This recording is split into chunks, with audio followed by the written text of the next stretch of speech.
បាទសួស្តីបងប្អូនទាំងអស់គ្នា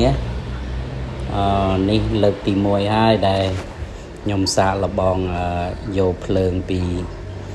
ឡានអគ្គិសនីបាទយកមកប្រើនឹងម៉ូទ័របាទម៉ូទ័របូមទឹកនៅនឹងដីខ្ញុំនេះបាទដោយសារចោលលួចកាត់ខ្សែភ្លើងអស់